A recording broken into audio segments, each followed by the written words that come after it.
Hello guys, how are we doing? Welcome back to the channel. Black Ops 7 comes with a new movement tech called wall bouncing, and it looks a little bit like so.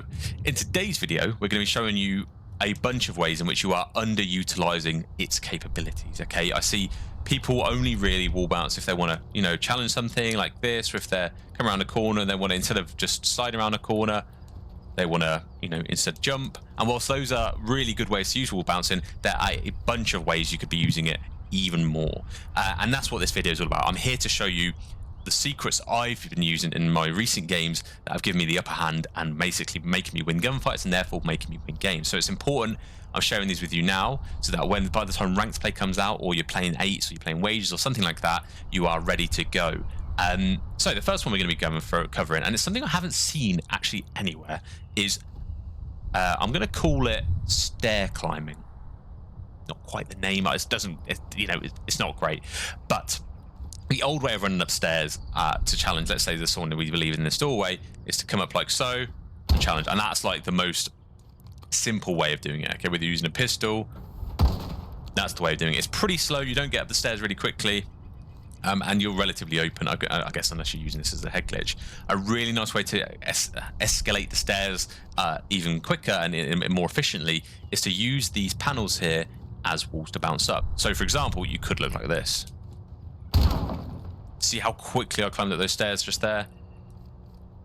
ADS, and you're good to go. And that is a way more effective use of using these stairs than simply coming up and running up. And that all you have to do is, as you approach this, look where you want to be bouncing at, and it's sort of, you want to be like maybe 6 stairs up, ADS,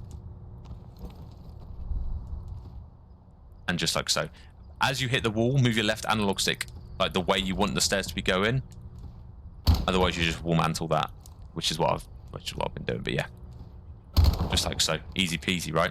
Now, in another sort of situation, let's say you've got someone who's maybe coming through this head glitch, or they're sat here, or they've got a line of sight into here, and you want to make sure that, and again, this isn't just these specific stairs, like here, any map, any mode, whatever, any set of stairs, absolutely fine. Instead of just coming up like so, you could use this wall, this banister, as another wall bounce, and you can come up the stairs almost flying out, almost like you're floating up the stairs, like so. I wanted to show you guys another example of the stairs tech on another map and another way it can be useful. And don't forget, it's not necessarily just to challenge an enemy, it's also to make your movement around the map a lot quicker. So you can see how slow this is coming around and maybe a little bit not really aggressive. But if you use this handrail here, you can see how quicker that is compared to just walking up. And if you hit it right, you can be just ready to challenge. If you add a little jump towards the end, you can just see how quickly you're up, and then you're in their face, and all of a sudden they're like, whoa, there we are. So that's just a way you can use it on another map. This is Scar, for example. Now, tip number 2 comes from the fact that I see a lot of people mantling still. So mantling is essentially where, when you come up, or when you want to jump up on top of things, your hands go down and you grab it, yeah? Or one hand disappears and you grab it, like so. A better example of that is here, where you have to take the time to do it. Now, that means there's a transition period between you climbing and then being able to shoot. What's better is if you ADS and then use this as a wall, yeah? So when you ADS, wall bounce, and then you're good to go. You can utilize that with shooting and pre-firing. A bit weird with the pistol, but utilize that with pre-firing, and you get a really nice advantage on anyone coming through that zig, for example. I mean, that's a very niche example, but it can be done no matter where, okay, with whatever gun you're using. But make sure when you're trying to mantle over something, simply ADS, and it makes it a lot easier. Another way you can mantle, let's say, for example, you wanted to get on top of here to challenge, instead of mantling like that, where both hands come up, just as, again, an example, just on a different place.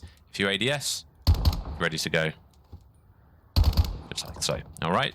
And something I want to add as well, just generally, is when you're in a position like this, you could do a mantle, which we don't want to really do. You could do what I just showed you, where you ADS, or even better, if there's a wall next to a bit of something you want to mantle over, just like so. Just use the wall to get up, okay? Give it a little boost. And that's the nicest way to get over things. So if you're trying to get over this, don't do that.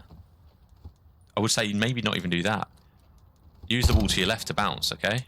Really easy instead of just trying to mantle over. Now, the similar thing can be said here for this window, and this can be, again, any line of sight, any window, any sort of thing. You can come in and ADS and be ready to go without having to necessarily do what I did the first time, which is come off like that. If you ADS just before you get to the windowsill and keep jumping, you'll climb in, already ADS and ready to take on the gunfight. Now, what's even better is if you've got a nice flat wall like this and the windows next to it, you can utilize this wall next to it to just land on the ledge and be ready to go even more effectively. It sort of looks like this. So you're ready to go, and it's almost like you sneak in from this left-hand side into the door, into the window frame, without necessarily having to mantle. It just looks a bit funky, like so. Now, the next tip I want to show you is what I'm going to be labeling as a ninja-in, and it's not like a ninja diffuser or anything like that. Ninja-in is something that came from Halo, right? And it's where essentially you jump over the player you're about to kill from behind, and then hit them or kill them from behind. Okay, so a really nice way you can use that. Let's say this is the new P4, for example. Let's say someone shot you from here, and in this doorway you decide, oh shit, hide in the corner. Now, if you read that they're going to chase you, like so, they're going to expect you in the corner here. So what you want to be trying to do is, as you slide to cover, wall bounce over the doorway, like so, and then as they slide around looking this way, you can shoot them in the back. That's what we're going to be calling ninja. So you slide to the right, hop over them and shoot. The most important thing when you do this is make sure your centering is in the doorway, ready for them to come through, okay? Like so. Really simple. You can do it on any doorway. It doesn't even have to be a doorway, but it's most effective if it is a doorway. But let's say you're getting shot this way, you slide to the right, come out, and then you shoot them as they're coming out, thinking that they're going to be coming like this. Because realistically, if you run right and they chase you, they're going to be doing this, yeah? Or at least they should be doing this. So as they come out, if you time that with a little cheeky wall bounce like so, you can do it from any side, they're less likely to kill you. It's a really nice way to bait people into a little bit of a gunfight and then disappear. And as I say, you can do that literally anywhere. It's most effective in doorways, like this one, for example. If they come out and you're in a gunfight, you slide left, come out, and you shoot, and then suddenly you're behind them. That's a really nice way, but you can actually use it on any wall, really. If you know there's a tight gunfight here, you disappear, shoot them. Okay, really easy. But as I say, it's most effective when you're using doorways, yeah, that's going to be ninja-ing, I think is what I'm going to call that. Something I want to show you guys specifically on this map, because I think there's a really good example of it here. So people, when P3's here, that people like to sit on here, they like to sit on this heady, or they maybe like to sit a little bit further over there. Now, you can use wall bouncing to check, force a push, and then take an enemy, force a change of line of sight. Let's take this as an example here. Let's say someone's holding this heady, or they're in this space, or they're here, and you check like so. Okay, this is the obvious head glitch to come to.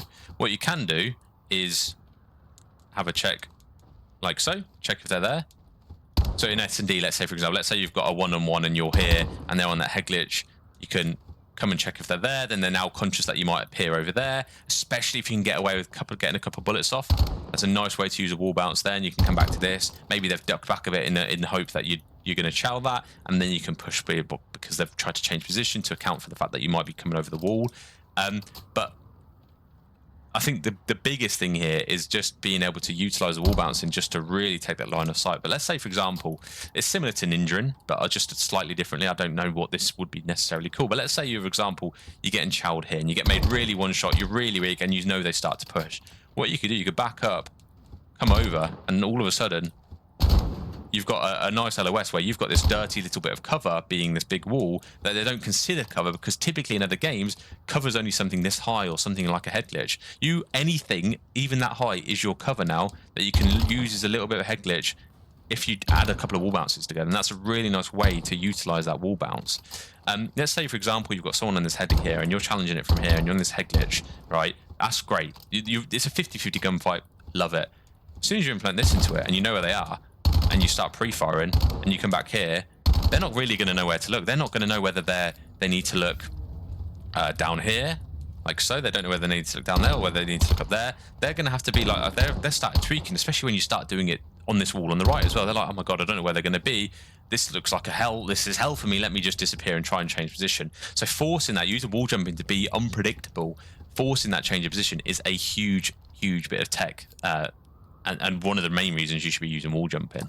The final tip is get the right settings. So obviously everything I've shown you today obviously isn't graphic settings.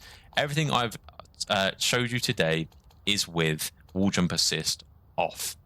Okay, the reason for that, and I know some people like to have it on or whatever it might be, but this simply allows you to be in full control. Okay, you won't get any accidental wall bounces because you've got it off. It's really easy to use because it is fully in your control. And then I have wall jump activation on press. I have seen some people have hold, which means that, you know, you can just hold jump and it'll just do it. But I find that, again, that's a little bit less control and you've got to time it perfectly. I prefer to have it so that every single press is a wall jump. And that is just my preference. But I think in order to be able to do everything I've showed you in today's video, you want that as press and you want that off. Wall jump off and wall jump activation press. And that's it. So that's going to do it for today's video. I hope you guys have enjoyed. I hope you've learned something new. If you have, let me know down below what one of these tips that I've given you is new information. And of course, make sure you subscribe if you want to see more tips and tricks, movement, aiming, spawn guides, map guides, the lot. And I'll very much appreciate that. But that'll do for me. Enjoy the rest of your day and I'll see you in the next one. Ciao for now.